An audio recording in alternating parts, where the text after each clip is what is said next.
ito na po yung update dito sa naputol na kahoy noong November 22 ng gabi. Yan. Pinutol na po ng konsehal namin dito para lang po madaanan itong kalsada. So itong kahoy ay andito pa rin po dahil hindi po nakatira dito yung may-ari ng lupa na to. At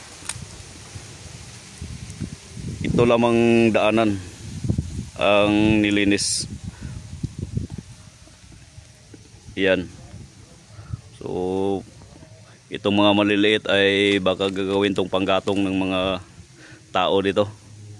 So at least naman po mapapakinabangan. So yung mga kable ng kuryente, ayan, medyo naayos na. At saka yung internet namin ay na-restore na rin po. Pero itong sa PLDT ay hindi pa rin po. Nakalaylay pa rin po yan. Yan, kung makikita nyo ay abot kamay pa rin po. So at least naman ay madaanan na itong area na to, itong kalsada. So dito naman sa Manukan, yan, may natapyas po na hollow block o pader. Yan po.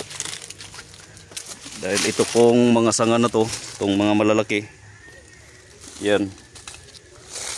At ito pa, yan po yung pumasok doon sa loob.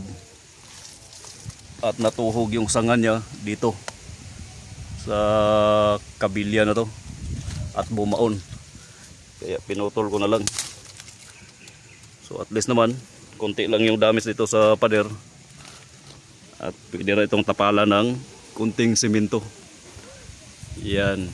So yan, marami pa rin po yung kalat dito sa loob ng Manukan. Hindi ko pa po nalinis. Ang importante ay nakuha ko na yung mga malalaking sanga. Ilabas ko na dito sa bakuran. So itong solar panel, buti na lang nakita ko dito sa baba ay hindi po nabiyak yung solar panel niya. So nagcha-charge pa rin po at ikakabit ko itong muli para naman po meron na pong ilaw dito sa daanan, dito sa kalsada. Dahil sobrang dilim po dito pag gabi.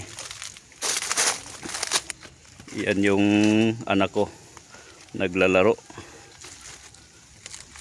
Say hi sa vlog. Yan. So ayan mga agaw, at least malinis na.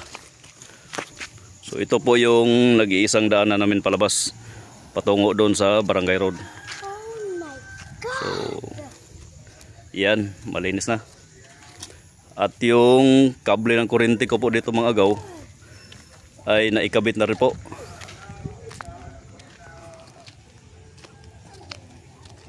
So nung nakaraang linggo ay gumawa po ako nitong poste, winilding ko po yung puting niya. At kahapon po ay ibinaon po namin para dito na ikabit yung bagong linya ng kuryente. Ayan, kung makita nyo po, andun na po yung linya na relocate po.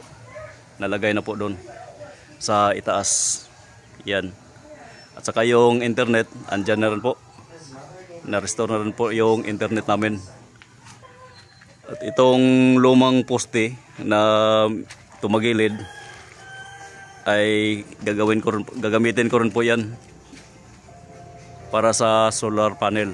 Yan. So pero hindi na yan kakabitan ng electric wire, para sa solar panel na lamang po yan.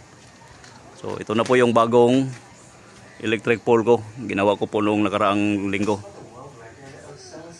Yan. So okay na. Nakabaon na po yan dito. Nilagyan ko ng pintura para hindi po madaling kalawangin. So yung linya ng kuryente ay andito na po. Yun po yung poste na tumagilid. At gagawan pa po yan ng remedyo ng taga Electric Cooperative. So maraming salamat po sa Electric Cooperative dito sa amin na nagresponde. At nalinis na yung mga kable na kalaylay dito. So ayan. Pero yung mga wire ng internet ay andito po, marami po yung naputol. Yan. So marami pong mga bahay dito na wala pa pong internet hanggang ngayon, at ito po ay sa PLDT. Pero yung sa Misamis Cable na internet supply ay na-restore na po noong linggo. So at least konti na lang yung nakalaylay na wire. Yan. So pero kanina ay pumunta na dito yung contractor ng PLDT at kinuha na po nila na picture. Baka bukas ay ma-restore na rin po yung linya ng PLDT dito. Kasi marami po yung gumagamit ng PLDT na internet dito kaysa sa Misamis Cable. So ilan lang kami sa Misamis Cable, pero yung amin ay nung linggo ay na-restore na po yung internet connection namin. Dahil mabilis po mag-responde yung Misamis Cable. Shout out po sa inyo mga sir. Thank you so much po. So ang andito na lang ay ito na lang pong main line.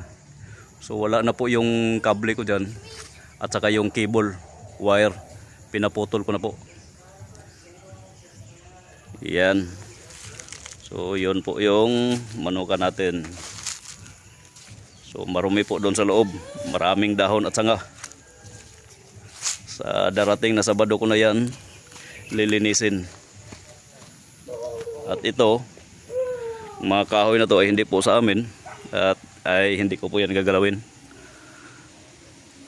Hihintayin na lang po namin kung ano yung gagawin ng may-ari dito, nitong mga kahoy. Ayan.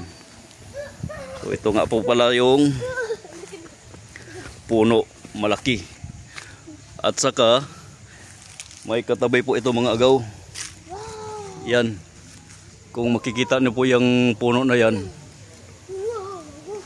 ngayon po ay malapit na rin pong tumumba. Dahil meron pong isang malaking sanga dyan na patay na po, wala na pong dahon. At sobrang rupok na po niya. So sana ay wag nang tumumba dito sa mga kable ng kuryente. Pwedeng doon lang siya tumumba, okay lang yun. Sa sagingan lang po siya tumumba para hindi na po makapaminsala. Yan, malaki po yung puno niya nagaw. Katabi lang po nitong nabuwal. So bali, 4 po itong nandito. Yan, may 2 pa. At saka itong isa. Yan po, marupok na po yan. Wala na pong dahon, patay na po yung malaking sangan yan. So sana ay huwag nang tumumba.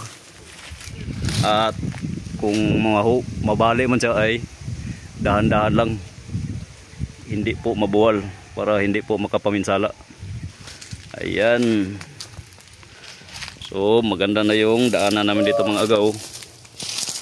At masaya na rin kami dito dahil makakadaan na kami ng maayos.